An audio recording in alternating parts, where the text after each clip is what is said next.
Hey, everybody, welcome back to another episode of ATL on Fire, the podcast where we talk all things Atlanta United Football Club and all things soccer, because there's plenty of soccer to talk about with the drama in the U.S. Men's National Team Club. Carmen, what do you think? Oh, I love it. Y'all know I love drama. The petty, the drama Yeah. of it all. Oh. It's an emergency podcast, Dave. Thank you guys for coming over on short notice. There is just so much stuff that's swirling after a World Cup that was amazing. But Dave, let's get into it. Can we start just because we're gonna lose track? Let's start with our sponsors. Wild that's a good- Heaven Brewery. That is a great call. A great call. Yeah. We love those folks. Speaking of emergency podcasts, they have the emergency drinking beer. So those of you who are out there thinking about the emergency that's going on in soccer right now, go out and grab yourself some emergency drinking beer, and it will make things better. It will. Oh, yes. They have two locations, one here in Avondale Estates, and if you're closer to the West End, really cool, sleek spot over there. Go grab yourself a cold one and enjoy happy hour. And don't forget to look out for our podcast from the United Soccer Coaches Convention next week in Philadelphia. That's right. The U.S. Soccer Coaches Convention in Philadelphia, the 11th through the 15th of January. So much happening up there. If you happen to be in the area or haven't gotten your tickets to go, we actually have a deal that we posted on Twitter for last minute discounts. Oh, very nice. Yeah, find yourself a way to the convention. I'm so stoked about that. It's gonna be so much fun. It's going to be great. And I'm sure we're gonna learn maybe some inside scoop about what we're about to talk about. Maybe we'll get some nuggets. Check out those. Look at that. We got some swag, folks. Ooh, if only I could zoom in. It's a magnet bottle opener that That is some of the impressive. folks will get in the convention for maybe some ATL on Fire trivia. Oh, Nice. Very impressive. So what are we going to talk about today? What's the agenda? Let's start with the wine. What do you think?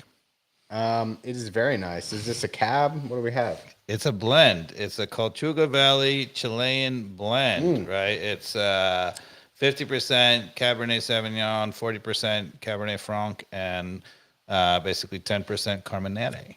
It is very nice. A lot of different flavors. It's a traditional blend. Carmen, you going to describe this for us?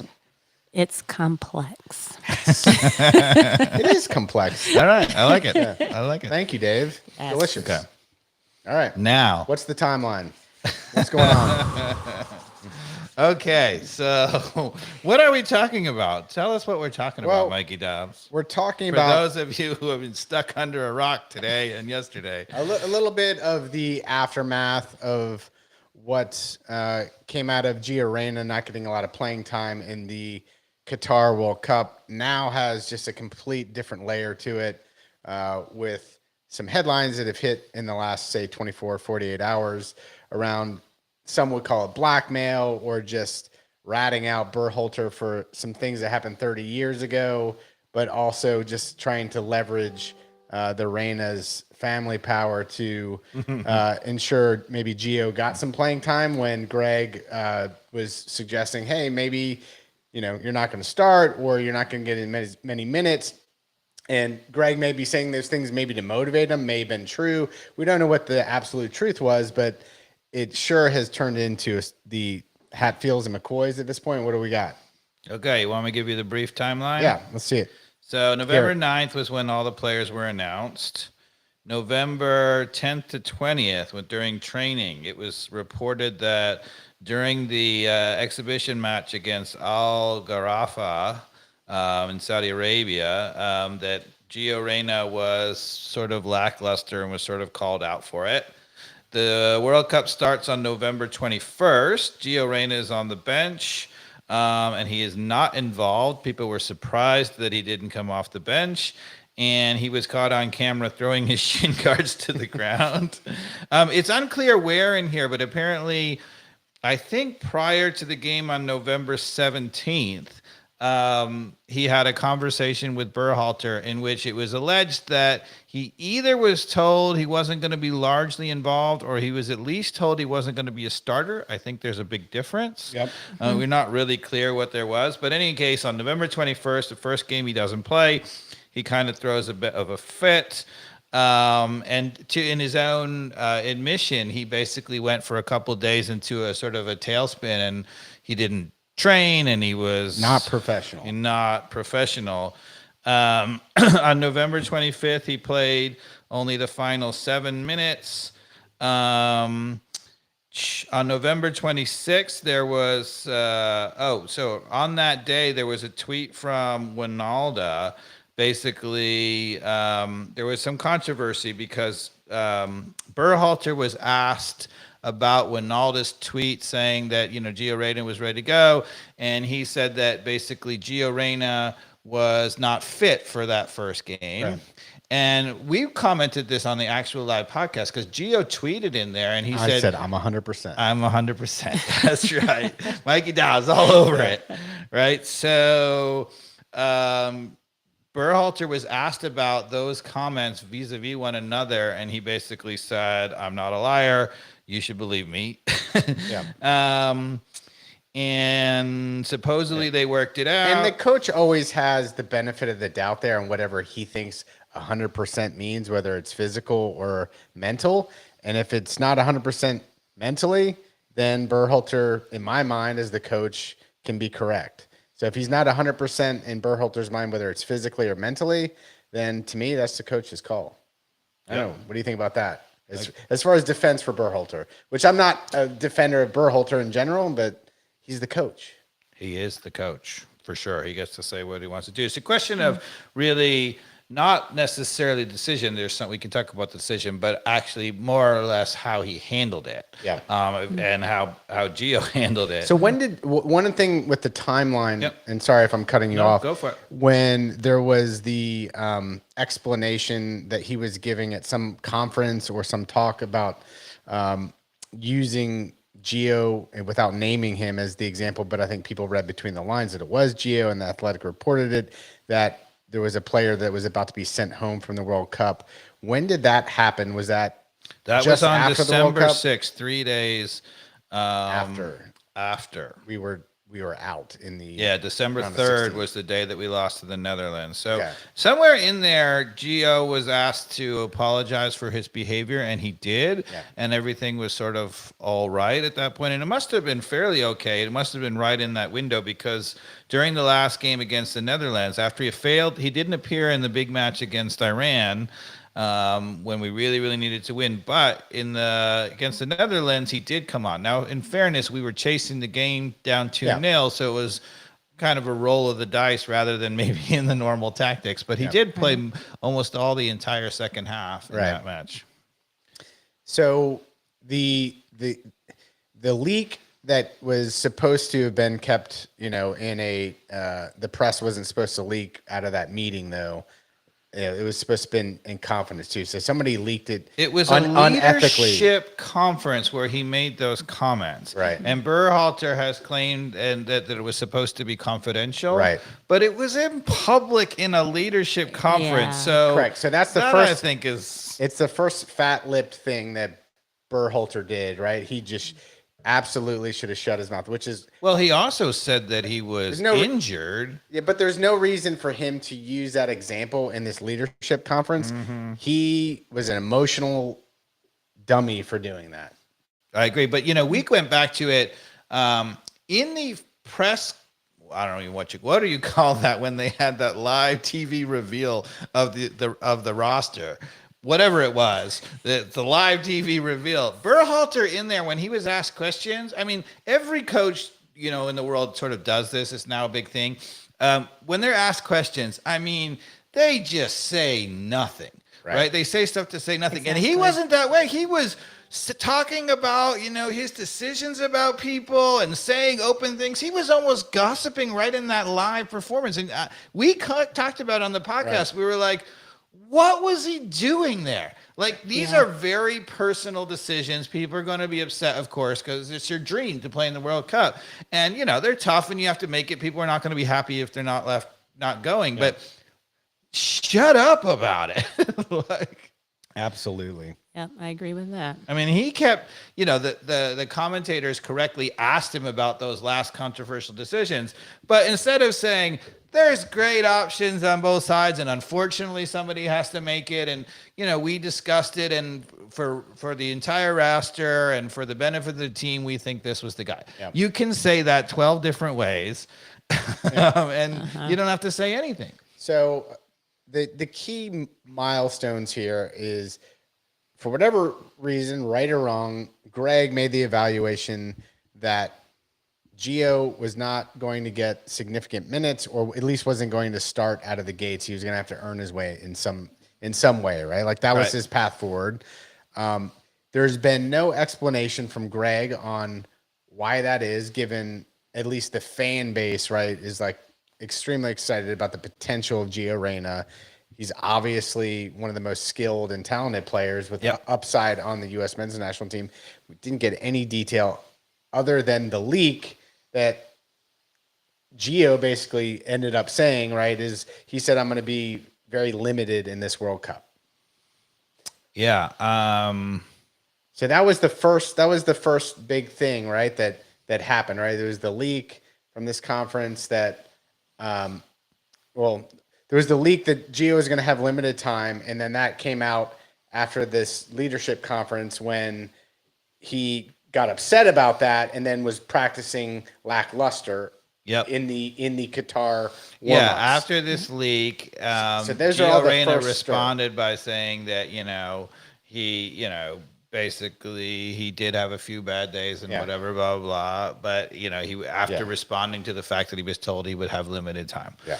Right. And his own teammates pretty much said he was acting like a wuss during the practices and being unprofessional, pretty upset about it themselves. The teammates were with Greg Berhalter and having an intervention, although there was nothing about it until much later, any comments about the fact that he was almost sent home. Right. Yeah. Right. I mean, Berhalter in this leadership conference didn't name Gio Reyna by name, but said there was a player who was almost sent home.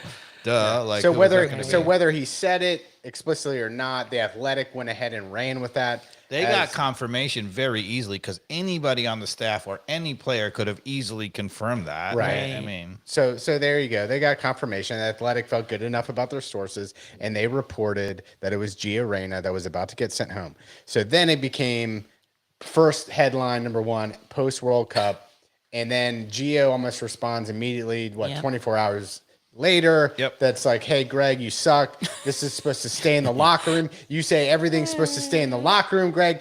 You're my coach. Like, I'm going to be even more whiny now and make an even bigger mess of this. I'm going to put it on my Instagram because everything's supposed to stay in the locker room, and now it's supposed to stay in the locker room. It's supposed to stay in the locker room, Greg. Yep. It's supposed to stay in the locker room. That's what he said. I didn't even get. I got no fire out on that. He said that. My bad. That's all right. But, I just felt the fire. I didn't play it. I mean, so there's the first blow up right there. Yep. Right? And you're like, okay, Carmen has been watching this on Instagram, and we talked about it, right, on the podcast a little bit about how it was kind of crazy and seamless. And to be honest, you're like, okay, there was this bickering about it, bygones or whatever. Everything was good. We thought everything was going to be done. Yeah, so that's just the build up till today, basically. Yes. Yesterday.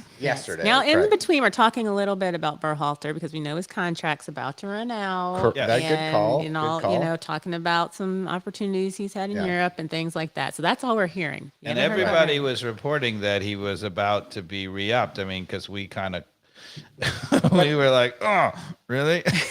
But, like what? A couple week ago or so, his contract actually expired, correct? Yes, correct. But everybody said that U.S. Soccer wanted to re-up it.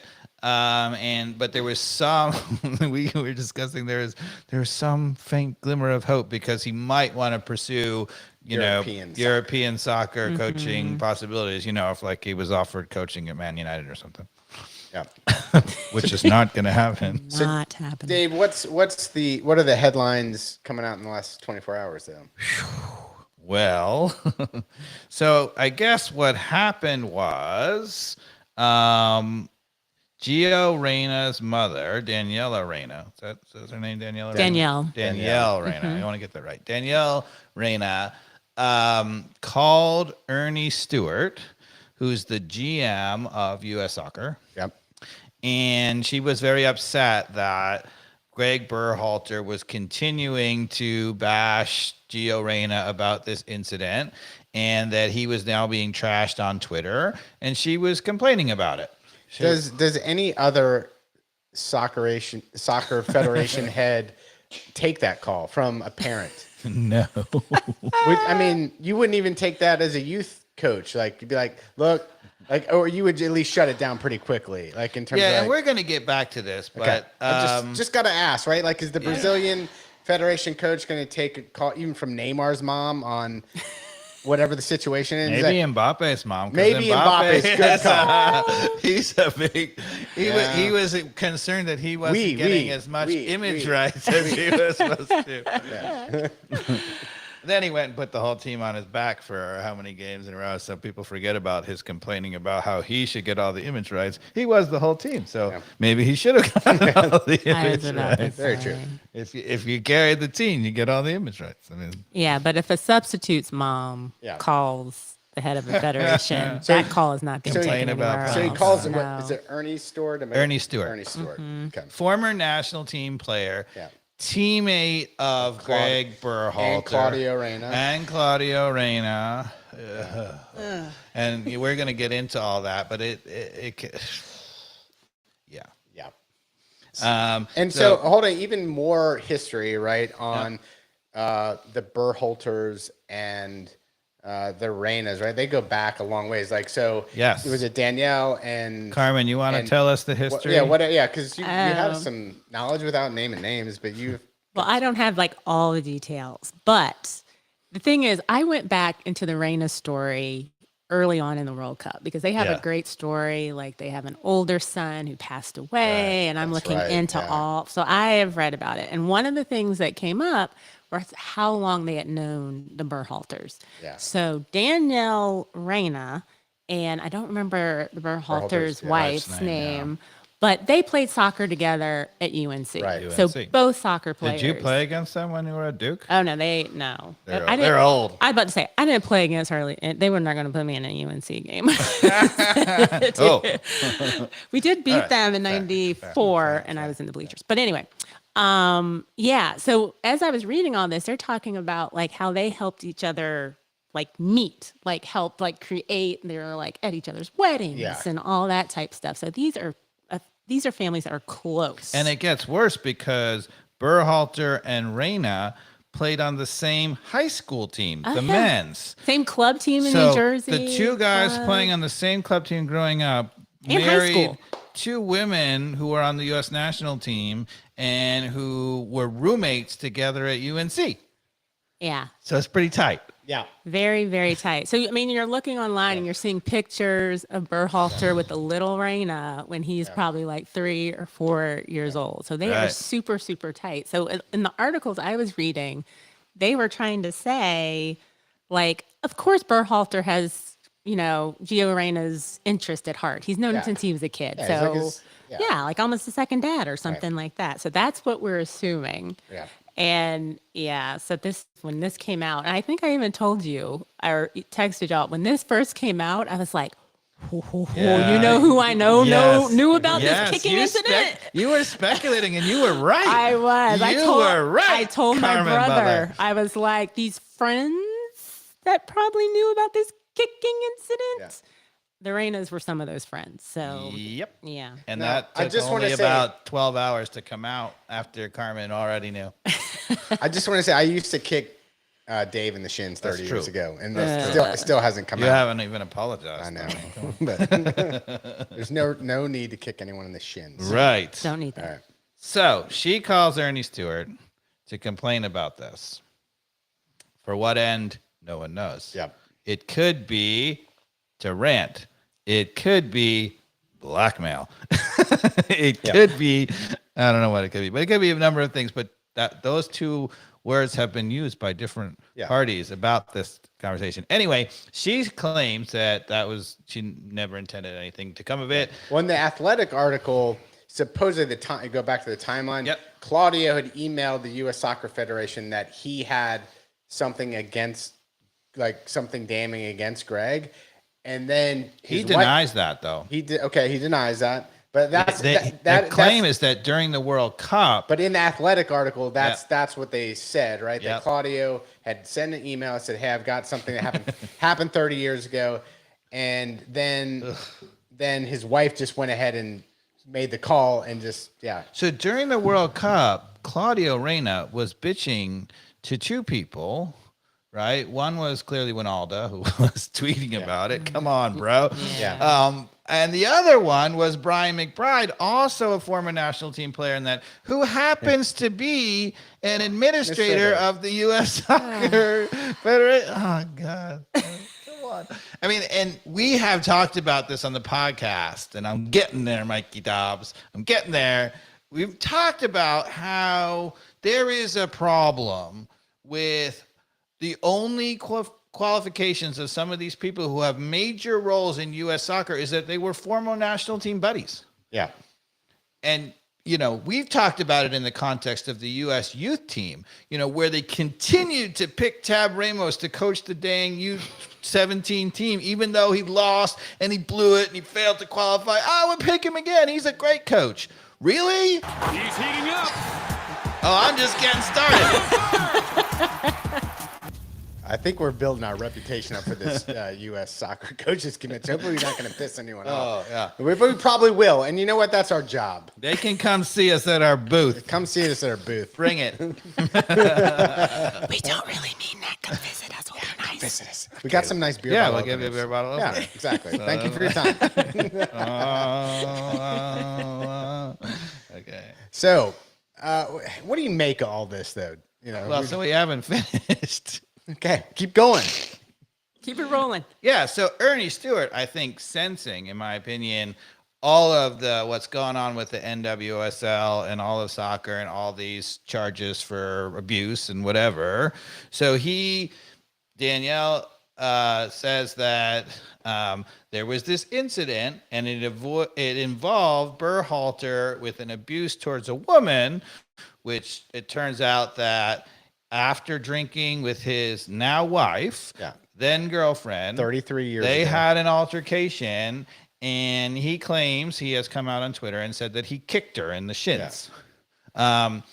She now has retorted to that, Daniela has, and said that it was worse than that. Right. Oh, I didn't see that. But She said that she was there by Berhalter's now wife's side through the whole thing, and they're downplaying that it was just a shin kicking thing. Okay, I missed She that. said that it was months they were broken up and that it took her to get over it, and she eventually got back with him. But in any case, she's married to him It was now. 4 kids. They have 4 kids, and there has been no intimation of other things, although, so Ernie Stewart gets this, and the moment, she thinks she's talking to a U.S. national team buddy. Yeah. Like he's an official guy, but also a buddy, right?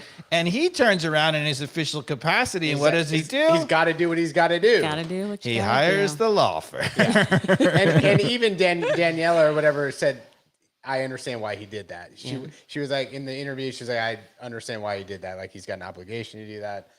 But, And the rumor but she kicking- said that was not her intention, which that to me all sounds believable, at least at this point. Like, it doesn't sound like to me, it just sounds like she was just having an irrational moment. Oh, but what was her intention? What is she saying her what- intention was then?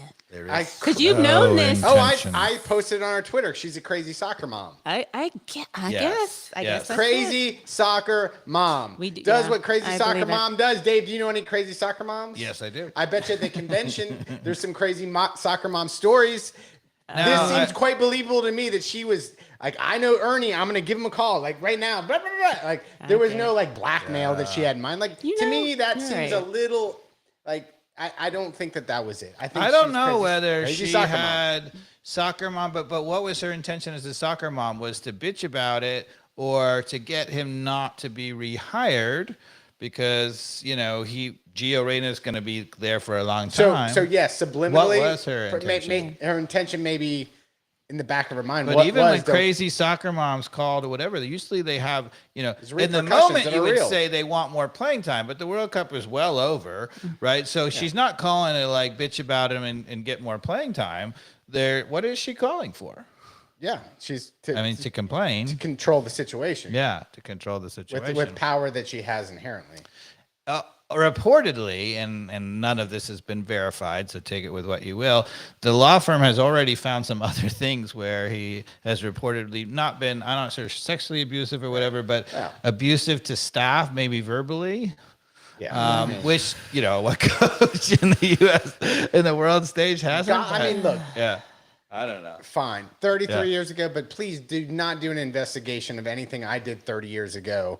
Because there's going to be some bad things you find, I'm sure. Yeah, I think the 30 years like, ago. I don't even want to do this podcast with you anymore, Mike. I'm out.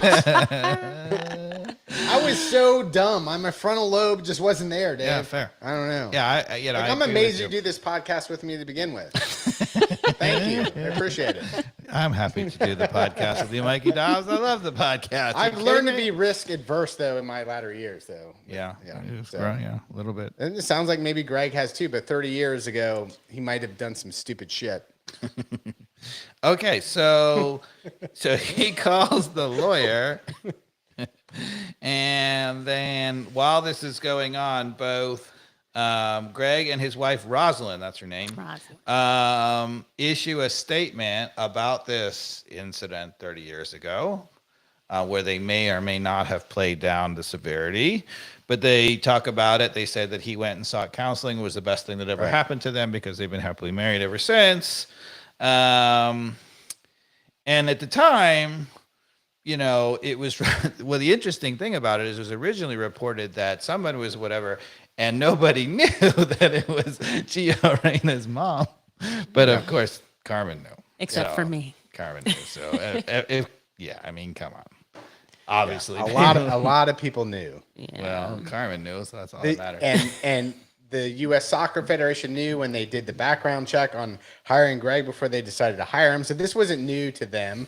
So now they're speculating that he's been abusive to people outside of the organization or involved. Like that's where it's really loose in the article of saying and that's where it's just, let's get to it, right? Has Greg in the recent years been bad to anybody outside or in the organization? That would be a problem. Let's find that out quickly. Sure. And to me, the whole timing of this seems unsavory is all. The outcome, I would say, is clearly going to be that Berhalter is not going to get renewed as the U.S. national team coach when clearly he was about to be. Yep. So if that was their intention, check. Yeah. So is there anything that you think are repercussions to Gio as a player, whether that means for the U.S. men's national team, whether that means for different league teams, given how this is all panning out? Well, somehow, if Berhalter survives, which I don't think will happen, then there's a real issue because now you got a coach and a future star player who are, let's just say, at odds. Yeah. So that's not good. And that's part of the reason why I think U.S. soccer is not going to touch this with a 10-foot pole. As stupid as I think they are, and that's what I want to go back to, but I still think they're smart enough not to go there. Hold on. Let me just ask something, Carmen. Do you think that there's hope? And this person could help us out here. Oprah Winfrey, Berhalters, the Reynas come together on Oprah's show and they just hash it out and they hug it out and we just move on. I suspect they will. Whether or not we see it on Oprah, I think that they will. Yeah, I joke about over it. It seems like it's something you could never get over. Correct. But I think that's the only way over this hurdle, whether it's Greg or anyone else, there has to be some sort of kumbaya. Kumbaya. But that's the thing. I just feel like everywhere else, we don't get this. We don't even try for this kumbaya. Yeah, but they're former teammates. They have that bond. They played together for a long time, and I think it's gonna have a hard time staying mad. I think we need Oprah. Yeah, Mikey Dobbs kicked me, and I'm still doing a podcast with him. That's how it rolls. I guess. But do you really think that they can really? There's some family stuff that happens, but if you get me fired. That's what I'm saying. Could you all the families out there that had drama during? Technically, he didn't get him fired though because his contract was up. He just failed to get him rehired. Anyway, go ahead. No, I was just saying, there's been things that's been simmering, even probably World Cup, pre-World Cup, if Greg was saying you're going to get limited time or you might not start, right? Like those signals, those flames have probably been out there, smoke signals. So there's probably been drama over the last 2.5 months, right, between these two families. Imagine how tense the holiday season was for the Berhalters and the Reynas. Mm-hmm. Merry Christmas, everyone. Happy New Year. Merry Christmas. Oh, gosh. Okay. So, what do you think overall of the whole, who's at fault, who's the winner, who's the loser? Well, like I said, but it was obviously a huge mistake that Greg made in that leadership conference to even mention, because he knew the thing that was boiling over here, and he made mention of that in a leadership. He should have just pushed that to the side and left Gio out of the conversation completely, and he would have been looking much better in this situation than he does now. Mm-hmm. Just in terms of allowing that to leak. And on the other hand, now you got the Reynas who, no matter what, at this point, they haven't done themselves any favors as a soccer legacy or Gio's future. It's just kind of shaming for and embarrassing to U.S. soccer to some degree. That you have all this swirling in the background. Wow. And what about Gio? How do you think he comes out of it? Look, at the same time, we're making such a big deal of this because we're bored drinking wine. At the end of the day, these guys, it's pretty simple, right? It's not that complex. Gio, at the end of the day, wakes up, all he thinks about is soccer.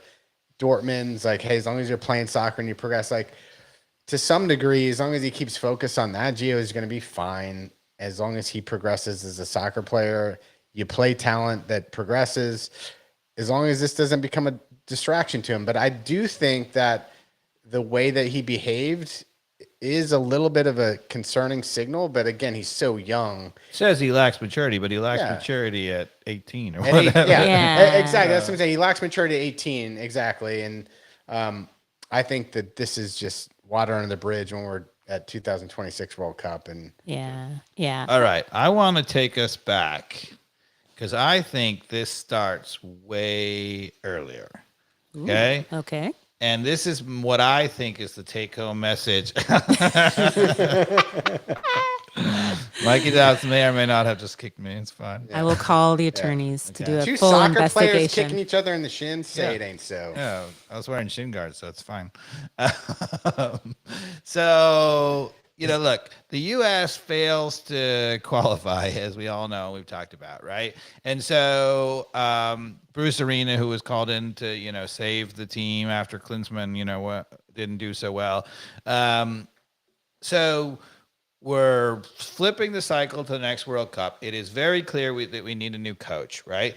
And we go a surprisingly 13 months without a head coach. The interim coach was Dave Sarakan, who I actually know because he was the old Cornell coach. He recruited me when I was in high school. And he also comes from the Bruce Arena, Bob Bradley coaching tree. But anyway, so he was a coach for the U.S. national team for 13 months. Okay. So they had a general manager vacancy and they had a head coaching vacancy. Okay. And it's a little bit bizarre to me why it takes 13 months, but in the end, what happens is first they hire a general manager, and the guy who turns out was in charge of hiring the general manager was Greg Berhalter's brother, Jay. Oh, goodness. We brought in another family member. So Jay Berhalter is actually in the U.S. soccer organization. He's in charge of calling it. And in order to decide who he's going to do, who does he talk to? Not Tata Martino. No, but who does he talk to about advice to get names? Not Tata Martino. He talks to Greg Berhalter, right? And so who does Greg Berhalter recommend? He recommends Ernie Stewart, right? And Ernie Stewart gets hired as the general manager, okay? This is still, pretty early in that 13 months, right? So we have a general manager, and now we got to search for a head coach. And the general manager or whatever, I don't know what his official title is, but anyway, general manager is in charge of that search. Right, that search takes another large number of months. I don't know exactly what it was. And Ernie Stewart says he has an exhaustive search, right, in which we heard that Tata Martino wanted the job. I don't know how to pronounce his name. Lopetegui, the new Wolves coach. Okay. Yeah. That's who was coach at Spain and went on that super run with Spain. They won all those matches in a row. He was apparently interested. Oscar Pereira was kind of interested. They said they did an exhaustive search. They said they turned over None of every these coaches said they got contacted. They only interviewed Berhalter. So they claimed, Ernie Stewart comes out and he claims after this exhaustive search, they said, how many people did you interview? And he says 2. So first of all, an exhaustive search, you can interview 2. He says 2, and he names Berhalter, and he names Oscar Pereira, who was the Dallas, MLS coach, very successful, right? And they go to Oscar Pereira, and he says, no, I didn't. I did not interview. I was interested in the job, and they never interviewed. So Ernie Stewart, apparently in his exhaustive search, after being hired on the recommendation of Berhalter himself, turns around and hires Berhalter. I mean, are you effing kidding me? Yeah, this is kind of old news, though. I mean, yes, but here's the thing. But not for everybody. My mind is blown over here. Oh, really? So this has been the talk of U.S. men's national team. I'm like geeks Berhalters and Berhalters. Yeah, and this is So Dave's laying it out. So here's the problem, right? Here's the problem. So first of all, you get a MLS coach who comes off a mediocre season. He has a 39% MLS winning record, Berhalter, as a coach. He was previously fired at Swedish Division 2. The guy who wants the job is our own Tata Martino, who just won the MLS. Yep. They don't interview him. They pass over him, and they select Berhalter, and you're like, scratching your head. And then on top of all of this, Klinsmann, comes out and says there was a tremendous amount of pressure from MLS to play MLS players so they would elevate the league, and that they really, really only wanted an MLS coach. Yeah.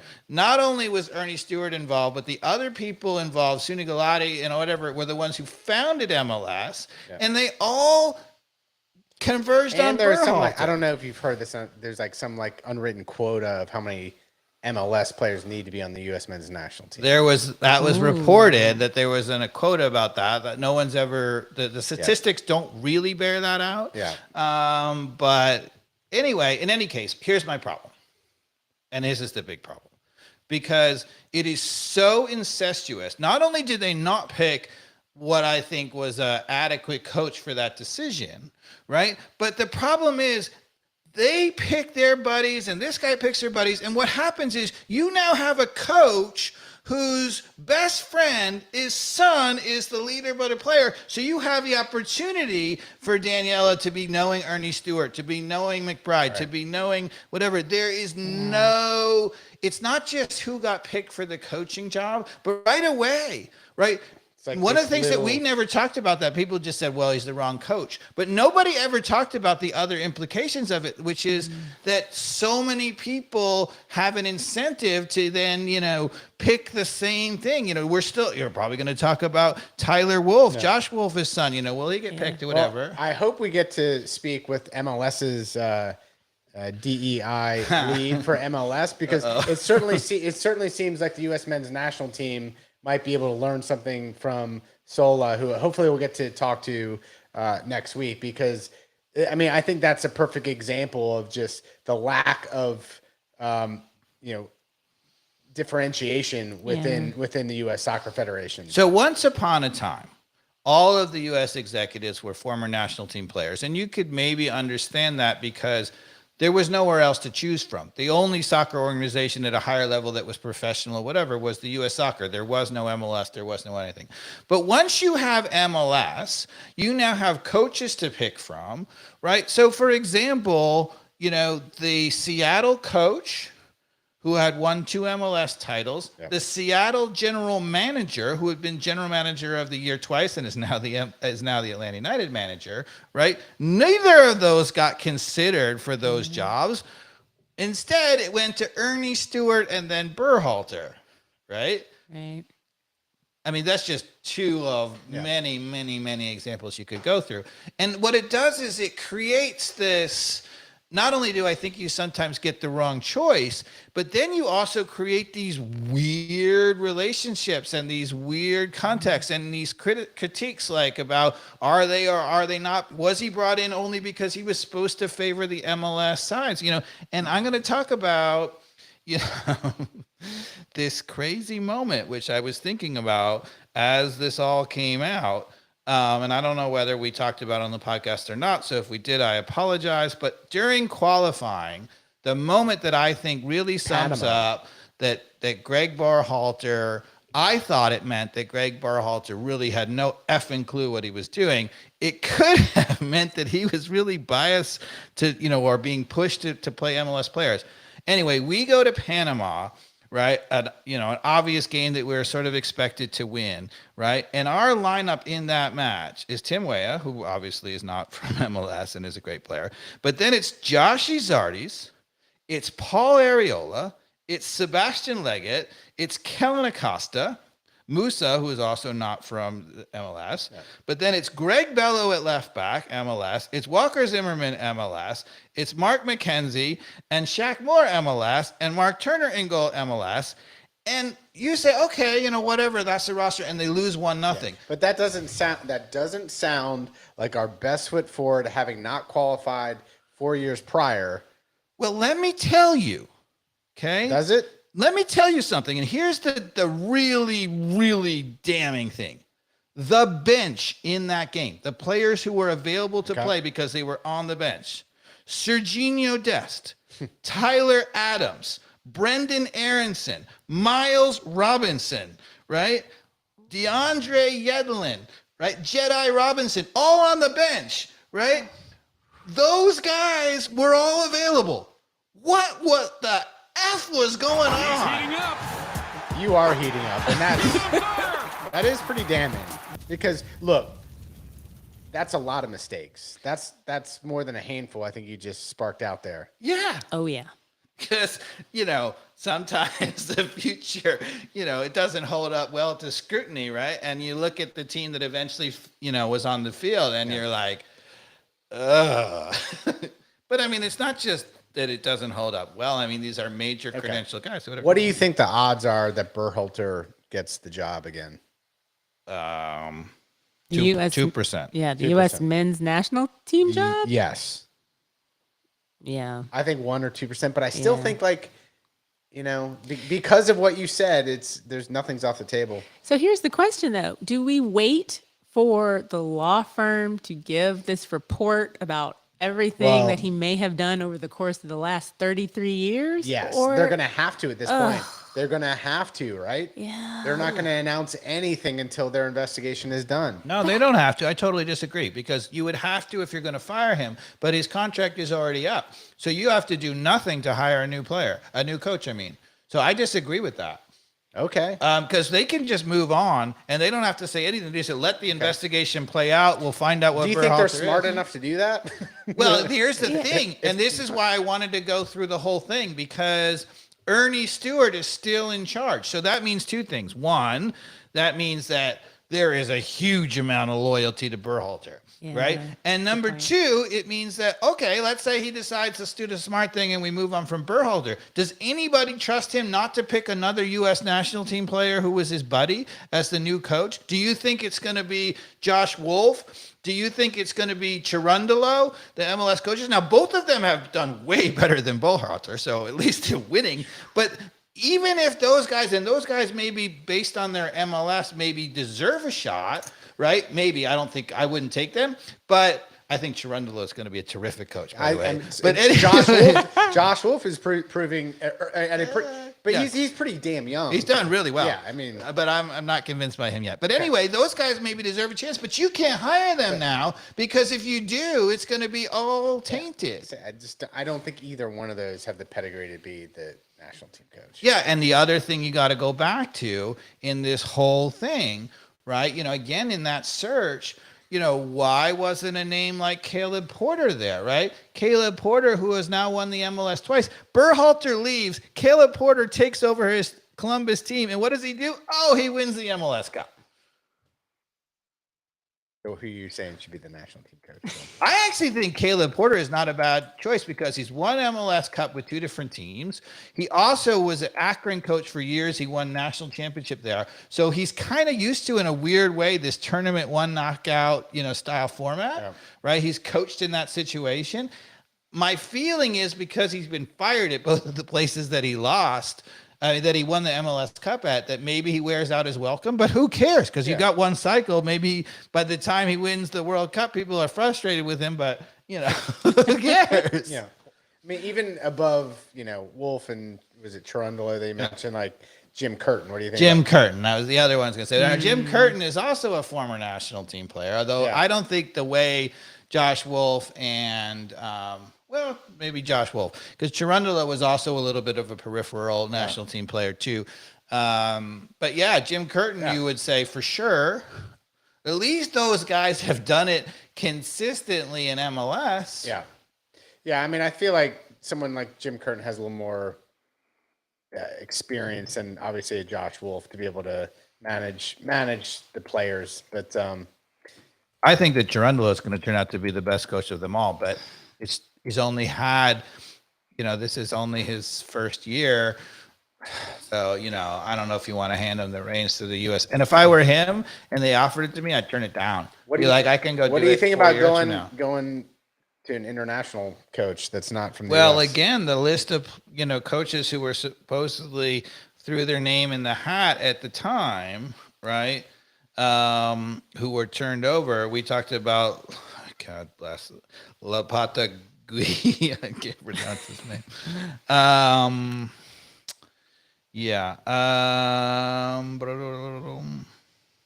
I guess he was the biggest name they were talking about. I heard the Belgian coach Martinez was one guy who threw his hat in the name. Peter Vermes, who was doing way better in MLS at the time. Jesse Marsh was considered, and apparently Tab Ramos, of course. Yeah. So Tab Ramos would have been a terrible pick because he's had nothing but terrible results at the youth level. So what do you think is going to happen as we head into 2026? Is this a good pivot to go to 2026? I think we're going to have a new coach. How quickly do we need to announce who that is?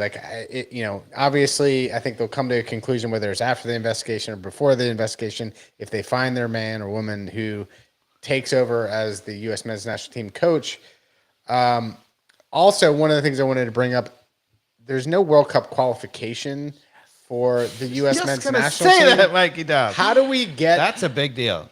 So we're going to be invited, hopefully, to the Copa America as part of the build up to that. That'll be one thing, but. So the consequence of what you just said is incredibly important because the U.S. is the host country or one of the 3 hosts, we automatically qualify, which means that we do not have to go through qualifying. No pressure. Which means that there's no pressure, but it means there's no opportunity for the coach to fail and lose their job. right? The chances of the coach, I mean, obviously, if a coach comes in and he loses, 14 straight games, he's going to be out. But usually, if there's going to be a moment, it's going to be in qualifying, it's under the pressure and you don't do really well. That's not going to exist, right? So you have to believe that whoever they put in as coach is going through the World Cup at our home, in the home country as host nation, no matter what happens. Yeah. That's a real problem. Yeah. It's a big problem. You got to get it right. It's also a problem for Mexico and Canada. Yes, Yeah. it's a problem. I actually think that, as much as it hurts, to potentially not have the home team in, it's a really disadvantage to the country not to have to qualify. That seems weird, but you don't get those matches where the players really learn how to play together and you get up against the ropes. Yeah, and you see the the circumstances and you have to deal with stuff. Yeah. So, yeah, I don't think that's an advantage. All right. So that's the U.S. men's national team Berhalter Reyna saga that we've gone through. We didn't talk about the World Cup finale. I mean, how good was that final? We'll just take a quick moment. Talk about a game. Messi. And Mbappe. Yeah, I mean, so Mbappe literally tried to put the team on his back and stay in there. I mean, Messi, he scores the penalty, which you would say, oh, okay, whatever. But he scores the other goal, doing it all. Yeah, what a World Cup final. It was funny. I was talking to the kids and my kids before the game, and they're like, what's your prediction for the result? And I said 4-3 Argentina. And they were like, no, come on. No, I said 4-3 Argentina. and then they were like, are you kidding me? And then the game goes on and Argentina's up 2-0. And they're like, are you sure? Like, what do you think? And that's going to be like, 2-0, 2-1. I said 4-3 Argentina. And they were like, what? And sure enough, if you include the penalties, it was 4-3 Argentina. And the reason why I said that is because Argentina and France had played in the Russian World Cup, and France won that game by a 4-3 score. And I thought revenge was in the air and they're going to reverse the result. Yeah. That's all it was. Well, Well done. I had maybe 30, 25 people here watching the game, which was just the right amount of people. I thought you were going to say you had 30 or 35 beers. I didn't say that wasn't the case. I'm just saying it was the AM hours and we had some folks over. And Argentina was obviously just sailing through that game, right? It's 2-0. You're like, nothing is going to change. And as you and I know, and Carmen knows, the most dangerous score in soccer is what? 2-0. 2-0, right? And so as the game went on, I said, look. For the record, I've never agreed with that. Really? Because my son was telling me, and I thought you told him that. I think that is. No, I told him the opposite, that I don't think that's a. Well, it doesn't matter what it is. It's a 2-goal differential. That at the end, okay, so this is what I said. This is what I said to all my guests at the house. I said, look, Argentina just need to keep it 2-0 until the 80th minute. I said, if they concede a goal before the 80th minute, it is totally, everything's back on the table because that's melee. So whether it's 3-1 or 4-2, if another team can score in that last 10 minutes of regulation, it's like it's almost written that they're going to get the second goal. You've coached enough games, Dave, where this is the case. You disagree. I completely disagree. I say that the people who say that are the people who are bad coaches, because any team that has there's a lot of bad coaches out there because the outcomes prove. From my experience too, even playing, right, when that happens, the dominoes fall, dude. They just fall every time. Even you and I played in games where that happens. Well, if you're Brazil and you bring on Fred as your defensive midfielder to kill off the game, and he surges into the front corner and leaves you a counterattack with only 2 defenders in the back, then but that's what I would say. It's bad coaching. But that was a 1-goal lead. The 2-goal is the multiple domino effect, right? But were they up 2 goals? No. Yeah, it's 2-0. No, in the Brazil game, I mean. No, before they gave up. It was just 1 goal. Yeah, at the time there was, but they weren't up 2. Neymar had the tie. You're right. crushed it, and then they got complacent and let the whole thing go. But the thing is, I don't think so. If you're a good coach and you got a 2-0 lead, and it's getting, somewhat later in the game. So first of all, you bring on things to deal with that. In a proper way, maintain possession, keep it compact. But even if you give up the goal, if you don't panic and that team is panicking and they're super hyped and they're whatever, and if you're a good team, you should be able to like take advantage of that if you're the better team. I mean, if you're a team that was up 2-0, and I think this is what you're talking about a lot, not only bad coaching, but a team that's up 2-0 and is the weaker team that have somehow built a set 2-goal lead and they're hanging on for dear life, then there's danger. Yeah. But if you're the better team, 2-0 is no problem. If you give up that goal, you don't panic, whatever. And often, as Tata showed in our era, we'd be up 2-0, we give up a goal, make it 2-1, we go score the third, right? Because they don't have anybody back, and you're smart, you just take them apart. Well, sure, if you're the better team, then you're the better team.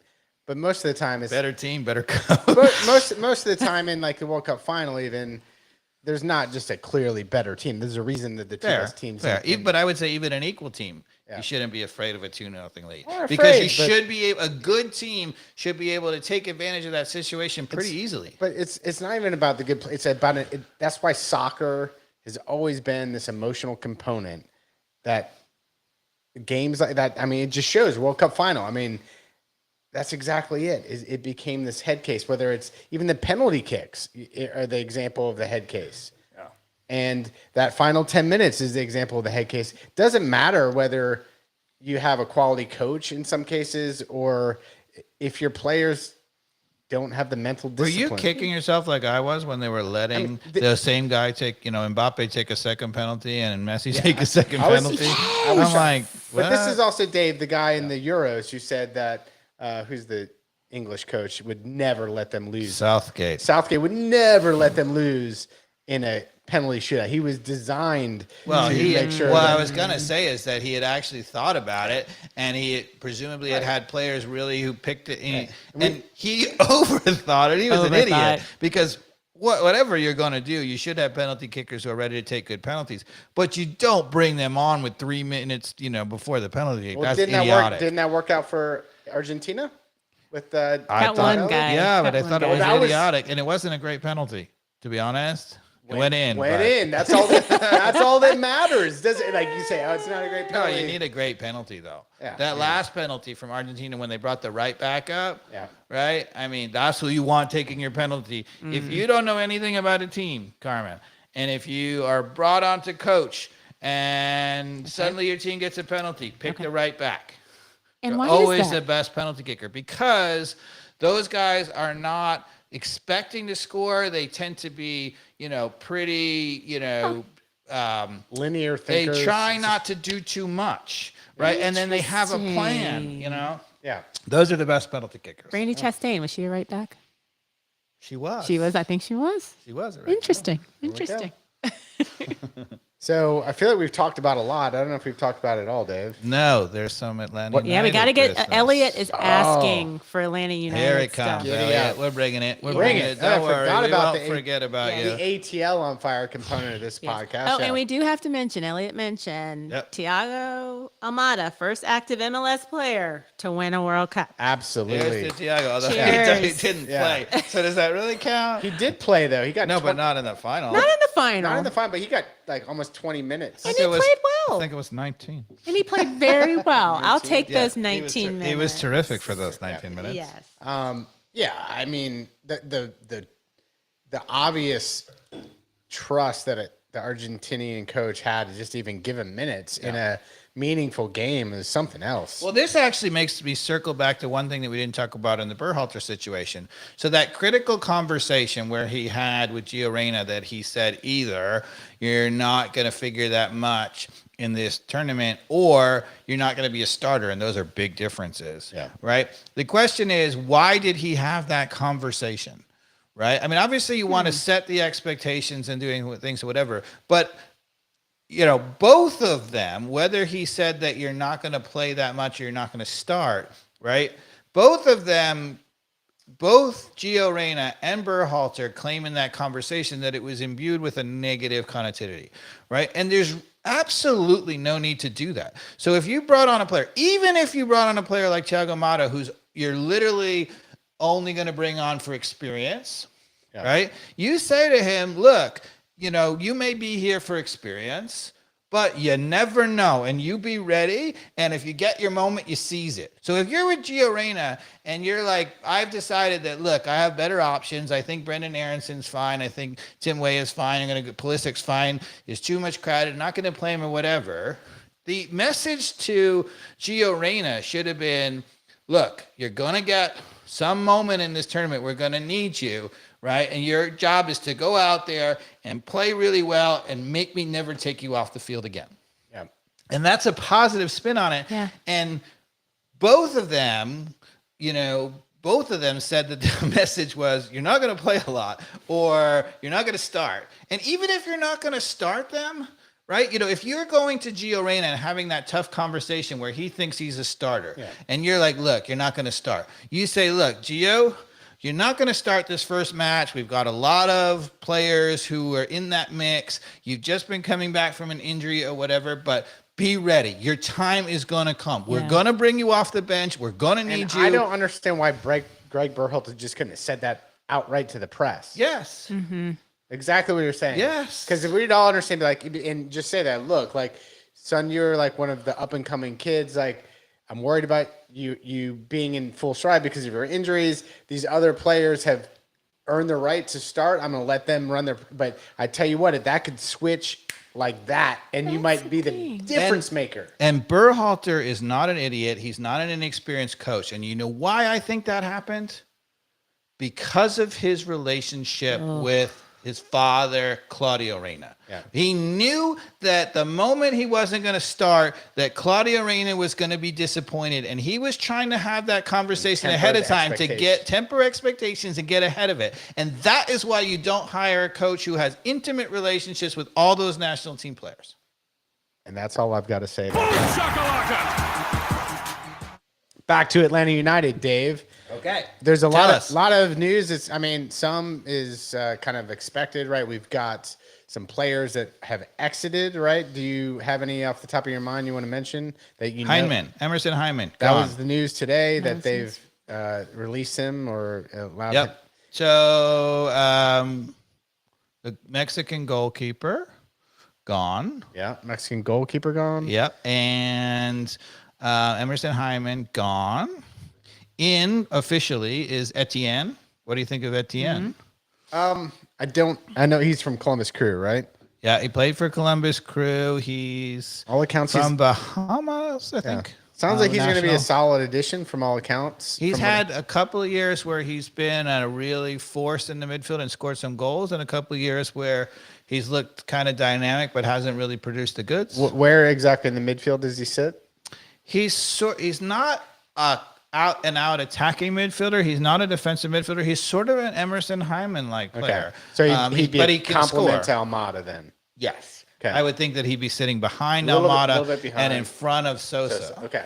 So it kind of an Ibarra, Rossetto type of role. Yeah. So I would think that Etienne is going to be brought in to basically replace either Hyndman or Rossetto or Ibarra in that box-to-box role. Is there any news about Ibarra or Rossetto leaving? I can't. Not yet. I thought maybe there was on one of those. Okay. The two guys who are supposedly 1 foot out the door. Franco and Moreno. Yeah. What do you think about that?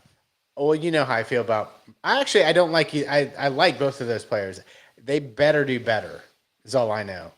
Because I think that it's possible to do better, but not until I see it. I'm not going to cry over Franco. I think that he had plenty of mistakes. He's kind of mistake prone, and he's so up and down. And you can say that's because of the coaches and the system, but he's still up and down. Mm-hmm. The thing that really worries me though about that is you've let Campbell go. You're about to let Franco go. Yeah, Campbell's the other one. Yeah, and so you're left with Purata, who was impressive, but only for what, like 10 games, right? 12 games, whatever it was. More on headers on the offensive side. He was good defensively too, but we didn't see enough of him to really know. and Miles Robinson, who's coming off the Achilles. And so what? So presumably, you've got to believe that a quality center back is coming. If not, you got to scratch your head. There has to be a quality center back coming. You would think. If you got rid of Franco and Campbell. You would think. Have to. I would think. Yeah. So we got $900K in GAM. Yes. If Bring you guys, it, Mikey Dobbs. Yeah, Monopoly GAM. Was it TAM or GAM? General allocation money for our friend George, right? We also got. He went to Montreal. Yes. Okay. We also got GAM for we traded away our number 1 draft pick in the MLS, our first round draft pick, which was like the 6th pick overall because we were terrible in 10th place. Mm-hmm. And we traded that away for GAM too. So we're stockpiling GAM, Mikey Dobbs. Love me some GAM, man. So presumably Atlanta United is not the kind of team to stockpile GAM in general. They're clearly stockpiling it for some signing. So who's our goalkeeper going to be? Because it clearly, all accounts look like the Brad Guzan comeback is. I just watched some video on the Atlanta United FC channel that his road to recovery. Like, I hope he has a great comeback here, but we need another goalkeeper for the future of this club. Who the hell is that? You know, Didn't we get some random? Because they let person? Gudinho. Yes, we they let did. Gudinho go. Did we let Rios officially go? Yes. Rios is Yeah. gone. Gudinho's gone as well, Yeah. And just the name of the goalkeeper we signed, an MLS veteran goalkeeper, is and maybe even the other is guy that did his eluding Achilles. me. What's his Yeah. name? I wasn't that all impressed by whoever you're about to name there, Cats. And there's no news, Dave, on Joseph Martinez at this point, which I still believe they're looking to Quentin Westberg. Quentin That's who Westberg. it is. Oh, okay, that's right. That's the new I don't goal. know why I couldn't remember his name, but he came from Toronto. He's 36 years old. He's an MLS veteran. He's been around a while. I think he's not great, but he's serviceable. So what I would say, that's to me screams, and you're not going to like this, Mikey Dobbs, is that's the guy whose job it is to play Back the up. first 10 games until Guzan is the starter. You think that's the case? That's, I think they're playing. Really? That's what it seems to me. I do not think we're going to acquire another goalkeeper. Because if you're going to acquire another goalkeeper, I mean, maybe then you're saying he's the third, maybe. But that's a high bar for a third goalkeeper, an MLS starter. the guy that you need to be the most confident guy in the back of the field, Leading your team. leading your From team the to back. win MLS Cup. We don't have him. We're gonna wait 10 games before the Goose comes in, who, by all accounts, Andre Blake. I want Goose. Isn't he a free agent, Andre Blake? I want I Goose. think he was. I I want think Goose he to is go a free out agent. on a. So if we're stockpiling Tam again for goalkeeper, Andre Blake. Hey, I let's mean, do that it. would be a game changer. Oh, that would be fantastic. I think he's a free agent. Can you look that up? But me hold look it on. up. Let's all of a sudden. So we need a goalkeeper, right, to save the ball in the back. Who's going to score our goals? Who's our goal scorer, Dave? Yes, is it a trick question? Oh, I don't think it was Andre Blake. I think it was Sean Johnson. So you, Oh, Sean Johnson. I'll That's take what we're him talking too. about. I'll Yeah, take we'll him too. hell yeah. He'll But be do you amazing. really think that Joseph's still going to be here next year? Yes. Really? Oh, I need a button for that. I don't know what to press. Hit that blue Boom. one. Which Blue one? Yeah. I don't know what. Shakalaka. Oh, not that one. Oh yeah, hit them all. Hit them all. Somebody should put a straitjacket on this guy. That one right there. That's right. You are crazy because I don't see Joseph come back, but I hope I'm wrong too. And the reason why I think he's coming back is because I don't think they have the suitors. I think they're going to be forced. Their hand is going to be forced because they don't want to give him away, release him. They don't want to degrade him by selling him. Somebody's going to offer like a 3rd round pick and, some terrible player.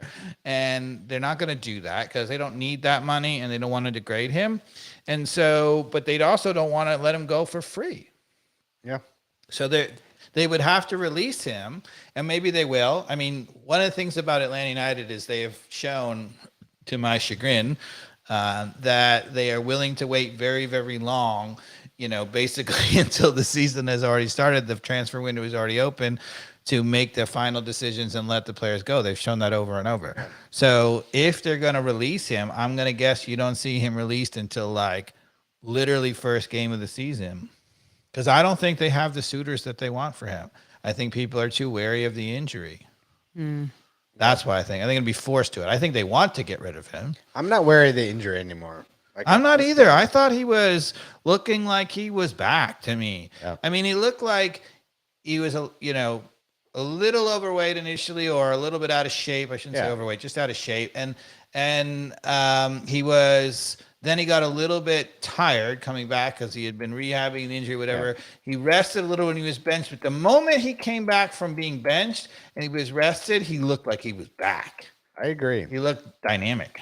And the only thing they weren't doing is he wasn't getting, tremendous service. But how many times, as we talked about, did he come off the bench and score? Yeah. And so, Pineda doesn't like him, I guess. I don't know. I mean, I think Pineda is grown up enough he's never badmouthed him. So, yeah. And one thing about Pineda, if we're going to go to the Berhalter, thing, Pineda has been good about not bad-mouthing players. He's been kept it all. So outside of Joseph at this point, we have Josh Wolf, who's coming back from Tyler Wolf. Josh Wolf, if he's coming back, is too old. A lot of wolves. A lot of wolves. Tyler Wolf coming back from a Belgian B side. Yep. Where he didn't play basically at all. Yeah, he didn't play at all. Yeah. Had like 5 appearances. Went on loan and did nothing. Yeah. So that's not a good promising. sign. Not promising. And I think, I do go with the DNA part of things. Sometimes like a George Weah and Tim Weah. There's something to, I still think he's got it, man. I think he's going to be able to do something. I don't know. How many times has the son really been as good as the father? Well, we saw in the how about French the team, Harrison kid from Ohio State who's catching balls against Georgia and making it happen? Yeah. It does matter, dude. DNA does matter. Trust me. Oh, yeah, for sure. It helps. But mostly when the superstar players, their kid is good, but not that good. I mean, we saw in the World Cup, Lilian Thuram's son was playing, and he's good, but he's not great. He's all right. Well, I mean, the fact that you can mention a lot means that it does matter. It happens a lot that they play and they make whatever, but it's not a coincidence your kids are both good soccer players. Correct. Huh? Correct. But I was a mediocre soccer player. so that's easy to. Sometimes when that's true. The best players come from like here's a perfect example. Alf Holland, decent player. Erling Haaland, a freaking baller. Yeah. And I think that happens a lot. I think that's what you and I are agreeing on. Maybe some of the best coaches even are decent soccer players, but they weren't stars or even well known. That's true. They weren't well known. They were they were like under the radar. No one never knew their name as a real players soccer player. Who had to think about it to do well. The players who it came naturally to tend to not have a clue about how to do it, right? Yeah. I mean, this is true of all sports. Which is probably why our friend Greg Garza is mentoring kids. Michael Jordan was the worst cerebral basketball coach you'd ever seen, and he was a pretty good player. Yeah. Again, he's all right. Then we've got Jackson Conway that's up front that's still available. He's on the twos. Do you believe that he's going to come around? No. I don't think so either. No. A lot of people are saying it's promising. I believe in Josh Wolf more than Jackson Conway from what I've at least eyeballed on the field. Jackson Conway, unfortunately, I'm just saying he's blown his chances that I saw. Like at least Josh Wolf looked like he knew what he was doing out there. Conway, honestly, he looks like a guy, again, he's smart and he moves a lot and whatever. And a 10-minute guy at the end of the half, he could be like a smarter version of Dom Dwyer. And that would be great. But if you're counting on him to be an actual striker, I'll say the same thing I said about Dom Dwyer.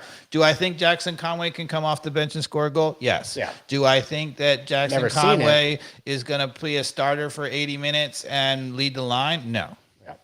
But Josh Wolf or Tyler Wolf, I'm sorry, yet again. I don't know. It has to happen like this year. If it happens, he's got to show that. He's got to show that quality. If it doesn't, think he's a real out and out striker anyway. He's more of a forward. he's outside forward. He's a a Tim Weah kind of guy in between running and creating more than he is a goal scorer. I would agree with that.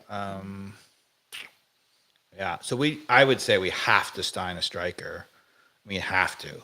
Cisneros is gone, by the way. But how can we sign a striker if we keep Joseph? You can't. He's our designated player. Because he costs $5 million a year. Gone. $5 million a year. He's the guy who's got to. You got to say, Joseph, go out there and score us the 30 goals. Or, but 20. You can buy 15, another good whatever striker for this team because you've sold Moreno. I'd rather have a good goalkeeper or a defensive center mid. If you got Joseph, we've already got the best defensive mid in the league, Sosa. He's amazing. No, center back. Oh, center back. Yeah, you need one of those. Someone next to Miles.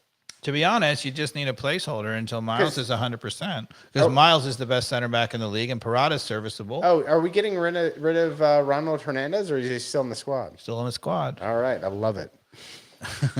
For all you haters out there, unfortunately, I'm still a fan of him. I still Lennon, like him. they signed to a long-term extension. That's I don't right. understand that. I forgot about that. I just don't get it. Because, he can serve a great ball, but he's not dynamic. He's not Araujo going forward. He's not Ronaldo defending. That guy just makes Can you zoom in on that? I wish I could. He just wants to make For those of you who didn't catch that, who are not on the YouTube channel, Mikey Dobbs just yawned.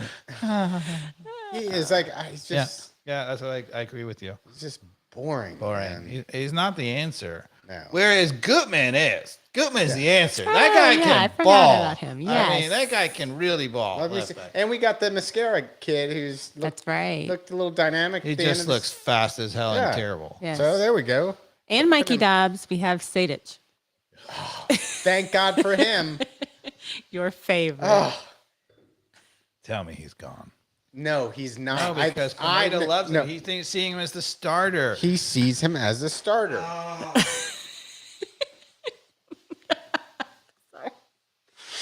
Oh my God. Look, folks, if I am proven wrong that Amar said it, I will eat, like, I don't know, send some comments in this tweet. Elliot, somebody, tell me what I need to do.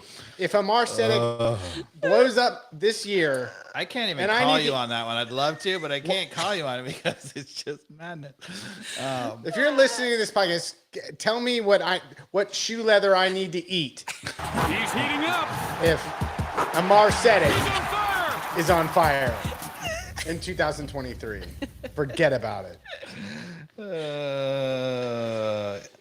Yeah, As so Cats pours more wine. God, pour some wine. This wine's terrible, by the way. Sorry about that.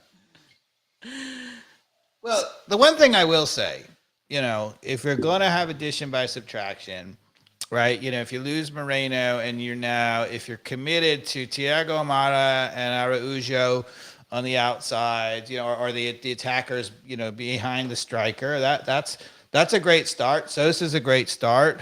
You got to believe Etienne's going to beat out Stadic. No? Please? Yeah, I mean, that's just it. Then hey, if he wins the position, then maybe that was to get Stadic to the bench. Yeah, okay. I mean, certainly that's the same role. We have had mediocre in that position. I mean, I think Josetu has been okay. I think Ibarra has some promise, but Stadic has been woeful there. But Etienne has clearly been signed. He's been an MLS starter for years. He's even been an MLS All-Star, I believe. So he's clearly coming to start. Yeah. Right. So you got to believe he's the in between Sosa and Almada. That's all set. Right. Yeah. The question is, who is the other striker? You need a striker for sure. I would think that we need a center back. And I think Ronald Hernandez could be the answer at right back, but he'll never do it. That's the problem. It's not the squad, it's the coach, right? Because if you start with Lennon and you start with Stadic and, Tyler Wolf, who was the starter on opening day last year, people forget that. But it sounds like, from what you're saying, it sounds like we'll have Almada, Araujo, and Joseph Martinez as the stars, kind of as our attacking players, right? Yeah. and this new Etienne guy, right? Yep. So that's our dynamic duo. It's a good team with Sosa. I mean, it's not a deep team. There's not much, in terms of depth. But, if Miles comes back and is 100%, him and Peralta, and you would have Gutman at left back, that's great. But again, like this last season, who's the layer behind it? Because shit happens. It's going to happen. Well, There's not only that, injuries. here's the problem with it. Where's the fix, right? So I would have said last season that we had a good enough team to be a top 3 team in our league, to be an MLS Cup contender, at least. I think we could have even been better than that. But we were not. We're a 10th place team, right, under Pineda. So if something is going to change, something got to change. If people said that, we didn't have the squad, they weren't good enough. A lot of people have said that. Injuries. So, you can't tell me that the magical change for Pineda to get it right is Etienne. Like, that can't be it. Now, obviously, I don't think we're finished by any means, but again, But where are they placing? That's what I'm saying. Where are they placing their bet right now? Is it going to be the goalkeeper? Is it going to be a defensive center back? Is it going to be? I don't know. In our history of signing really, really good players, it doesn't fit with who you need, right? Because it's all offensive. Not only all offensive, but it's super young. We've bought, young, talented players. If you go out and buy, let's say you even buy, the next Thiago Amato or something, right? That doesn't work for this team, right? Because they're not really going to be ready to come in and dominate from moment one. Even Thiago Amato, as good as he was last year, I think, a year in is going to be a much, much better player. So I don't think that's the answer. If you want to win, I think, to me, the answer has got to be someone who's a little more veteran. Now, Etienne fits that. He's 26. He's certainly in his prime, but he's also an MLS veteran. Alonso is supposedly coming back, too. If you're counting on, people talk about I think, to me, this is the biggest joke of the excuse for Pineda. People talking about Alonso and saying, look, he lost this major piece, Alonso. Alonso wasn't even on the team the year before. Yeah, he was supposed to retire. And he's like 36 or whatever he is. If you were expecting him to be the major piece, in all honest to God, like, to me, when we signed him, we talked about him as an awesome piece that can spell Sosa from time to time. He ended up being coming out of nowhere, being a jewel that was unexpected. Yeah, and people were like, he was so amazing for the first 3 games, and he was very good. But he was never going to do that for a season. No. At that age, he had about another good game in him, and he was just going to be mediocre. Exactly. And now he's coming off an ACL. Yeah, forget it. Forget it. I mean, there's no chance that he's going to be a major. For all you haters, you know who's right? I am. And if you're going to critique, and we're the first to admit that, Joseph has not been back where he was originally. But if you're going to critique him, you've got to critique Alonso, right? Yeah. I mean, because he doesn't have nearly the upside of Joseph, and he's coming off the same ACL injury. I mean, forget it. And honestly, there's a real worry about Miles. You could see Miles not being really full strength until 3/4 of the way through the season. So, Dave, let's pivot to the U.S. Soccer's Coaches Convention in Philadelphia. We're traveling up there on Wednesday night, the 3 of us. So excited about this. And we'll be still discussing all the Atlanta United latest moves, right? Because that's all going to be clearly it's all happening. It's going to be, there's going to be some big things happening. It's going to be mayhem. The more that the date approaches, the more excited I am, because we've been already communicating with some other podcasters that are going to be on Podcast Row. So there's 30 podcasts at this convention, folks, that is like the biggest soccer convention in the U.S. Dave, Carmen, and I will be able to just rub shoulders with some people and, just soak it all in, really, is what. Yeah, hopefully bring you all some insight into the beautiful game. Yeah. Exactly. And, people involved in college soccer, youth soccer, MLS, USL, you name it. Yep. Every league. Yep. It's going to be great. Cannot wait. We've got some tchotchkes. We've got some giveaways. I'm trying to put together some ATL on Fire trivia. I don't know if I'm going to be able to pull it off on time. For the convention, you mean? Yeah. Okay. Because, people have to earn the tchotchkes, right? I like it. Those are some nice bottle openers. They got to know when Offsides This was is called not just any bottle opener. This is impressive. Yeah. Look What at we that. got? What we got? The Let's camera's not going to do it justice. on. But no, you know what'll do it No. justice? Look at that. Let me see that. Let me It's see it's that. the logo right there. Yeah, the logo too. Let's see. Oh yeah. Look at that. Are we getting close? Yeah, you're there. Look at that. I like it. The new logo. I sweated that thing, man. It's It's awesome. Nicely done. Well, everyone, I just want to You're a say, genius. if you are not subscribed, please subscribe to the channel. This is why we do it, so we get more Yeah, listeners. I have to say, before we leave, as a soccer podcast, we have got to say something about Pele. Oh, thank you so much. Thank you We for can't- reminding yes, us. Thank you, Carmen. absolutely. I mean, that's you're absolutely right. I mean, That's a good way to go out because, Yeah. look, as a kid, that's a hard one. it's a hard one because, like, as a kid, like, he was the first soccer icon that I ever looked to. It was like, who's that guy? He was in all the cheesy 80s soccer movies, Hot Shot, you name it. But he was also just the guy that, even in the U.S. Soccer Coaches Convention, you can see him walking the hallways. So he's obviously got history. Even at the convention we're going to, he was just so involved with U.S. soccer. He, basically had some financial issues even after his big days in Brazil, came to the U.S. for the Cosmos. God bless the guy when he came to the Cosmos. New York City doesn't have any place for fields, right? Yeah. So they had a field out on Randall's Island, and it wasn't even a field. It was like dirt. And so for the first ever broadcast with Pele, apparently they went out the night before and they literally painted the dirt green.